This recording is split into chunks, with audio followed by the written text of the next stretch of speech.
Hello crafty friends, it's Alicia here with a project for Tailored Expressions. In today's video, I'm going to be showing you how to create 4 quick and easy cards featuring some spooky potions and extra shine. The star products of today's cards are from the If You Dare line, including the stamp and stencil combo with the coordinating cutting plate, and the brand new Foil It If You Dare labels, the Halloween version. There are 3 different pages in this set. There are just some little kind of not so spooky potion labels on there, and it also has a coordinating die you can purchase. To add a little shine to those labels, I'll be using TE Fun Foil in Lime Zest and Jelly Donut.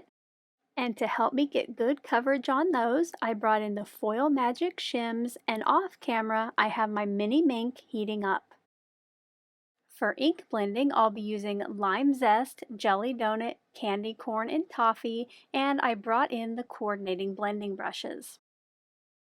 To stamp my bottle background, I'll be using Oreo ink, and to help with a good impression, I brought in the TE exclusive Teal Misty and the Just Press tool. For cardstocks, I'll be using Kiwi, Jelly Donut, and Sugar Cube, and you might be wondering why I'm using Kiwi cardstock instead of Lime Zest like with the ink and the foil, and that's because the Lime Zest cardstock is out of stock. I think you'll see later that this color makes a great substitution. Some other products I'll be using are vellum, masking paper, the circle stacklets, and A2 layer stacklets die set, as well as some clear drip drops. And I'll be using a variety of adhesives to hold everything together. Let's get crafty! I'm going to get started today by stamping the bottle outlines with Oreo ink onto some Sugar Cube cardstock. I will be stamping 5, 4 will be for the card fronts, and the 5th one will be to cut apart. When I make multiple cards like this, using a Misty is priceless. I'm able to set up my cardstock once and then just switch each piece out to keep stamping. I did add a little adhesive to the back and take off a little tack with my finger, and then I'm going to make sure every time when I put a new piece of cardstock down that I'm going to have that lower left hand corner of the Sugar Cube cardstock meet the lower right hand corner of the little My Sweet Petunia label on that background. Once my first piece of cardstock is in place, I'm going to bring in that background stamp and I place it face down, kind of centered onto the piece of Sugar Cube. After the stamp's picked up with the door of the Misty, I'm going to ink it up with the Oreo and get it stamped onto that first piece.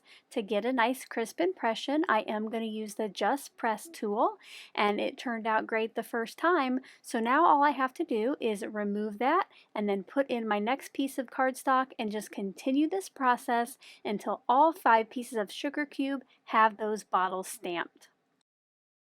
Before I start the ink blending, I do have some masking to get set up. I'm going to be using the 4th from largest circle from the circle stacklet set with some TE masking paper.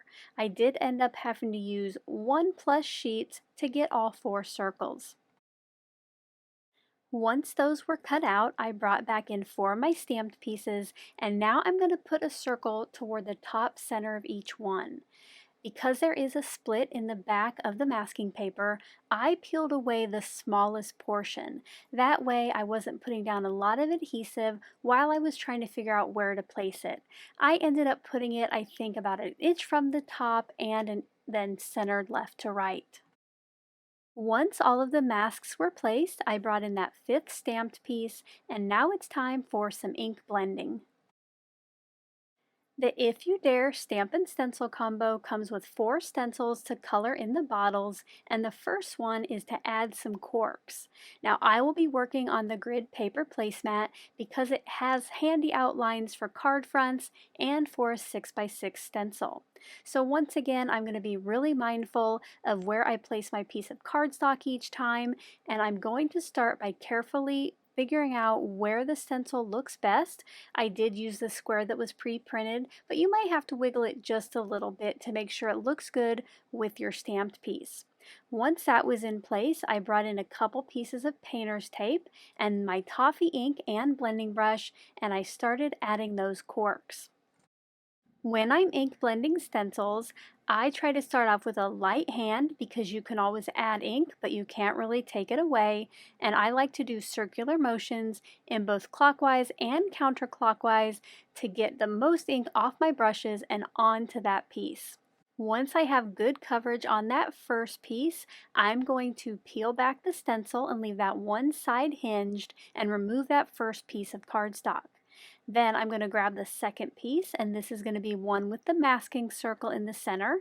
I'm going to put it back on the grid mat right in that rectangle, and now all I have to do is flip the stencil back over and adhere it in place with the tape. This piece is pretty much the same as the first, except this time I don't have to concentrate on the corks that are where the masking circle is. Now if you happen to ink blend there, that's okay, but you definitely don't need to use your ink. Then once that's done, I'm going to remove it, place the next one, and just follow this same process until all 5 pieces have those toffee corks. When it's time to change colors and move on to the next stencil, you can just take away the stencil, but go ahead and leave your cardstock in place for that next color. For the second one, I will be using candy corn ink and the orange blending brush. Now on these stencils is a slightly etched area where some of the stamped bottles are, so I did have that help me to line up the second stencil.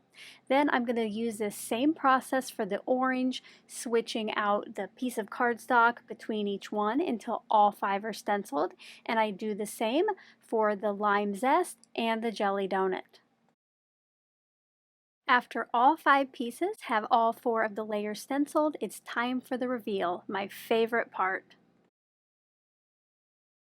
At this point, I decided to go ahead and remove my masks. You'll see here I have a circle where the card is just black and white. Now you could definitely skip that masking step. I just think later it's going to help my focal point stand out from the background. I do want to cut these down a little bit so I'll have a colorful border around my card front. So I brought in the A2 layer stacklets, and I'm going to be using the second from largest one on each of these pieces. On the 5th stenciled piece, I'm going to be using the If You Dare cutting plate to cut out each of those bottles. While I was off camera cutting these little cuties, I also cut 4 vellum circles using the same circle stacklet as I did for the masking paper. My mink was heated up by now, so I decided to go ahead and do the foiling. For this, I cut one of the foilet cards in half. I'm going to be doing the top half in the lime zest and the bottom half in the jelly donut. To get nice even foiling, I am going to be using one of the Foil Magic shims, and this just goes inside of the carrier. You place your cardstock piece and your foil on top of it, and then send it through the mink. Once those had a little bit of time to cool down, I pulled back the top part and just look at all of that beautiful shine. I used the coordinating die to cut one set from each color, and this just makes the cutest little labels. Now it's time to build the focal points. For this, I brought back in the vellum circles, the die cut bottles and foiled labels, and off camera I cut a set of just the plain black ones to go onto the orange bottles. Each circle will have 3 pieces, and I want to represent all of the colors on the card. So on this first one, I have a purple bottle, an orange bottle, and then to represent the green, I got out the Mermaid Tears Heart foiled green label. For the purple bottle, I chose the Tincture of Mistrust label, and for the orange one, Snail Slime. Before I add the bottles to the vellum, I do want to get the labels added. For this, I'm using Verily Art liquid glue, and I have a pair of reverse tweezers to help me hold those. The liquid glue allows me to have a little wiggle time to get the label just right before it's glued down permanently. Once those labels had dried, I refigured out the placement for each of the pieces, and once I had it set to where I wanted it, I brought in a piece of removable tape, and I just placed that down over all three of the pieces, and this is going to help me keep the layout I want while I add the adhesive. On this first one, I added liquid glue to the back of the orange bottle and the heart. I didn't add it to the back of the purple bottle because I brought in some foam tape to pop this up off the card just a little bit.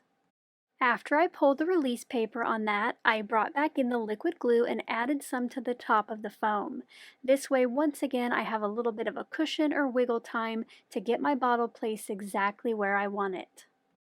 I finished the rest of the focal points off camera, and here's a look at all four of those. And before I can put these onto the card fronts, I need to get the bases ready.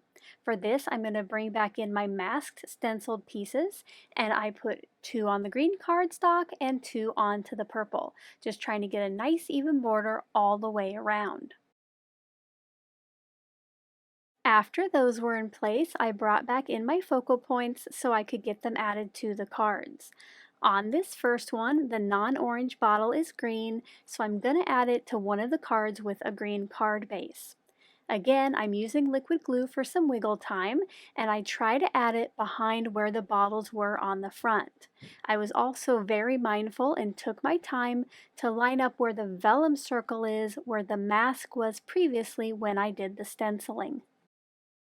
I finished adhering the rest off camera, and then to finish the cards, I brought in some clear drip drops and I put 3 on the card fronts where the littlest bubbles were. I thought this would add some nice shine and a little bit of realism. I also added a piece of white cardstock to the inside and did a little extra decoration with the extra bottles and a little bit of ink blending. And here are some close-up looks at the finished cards.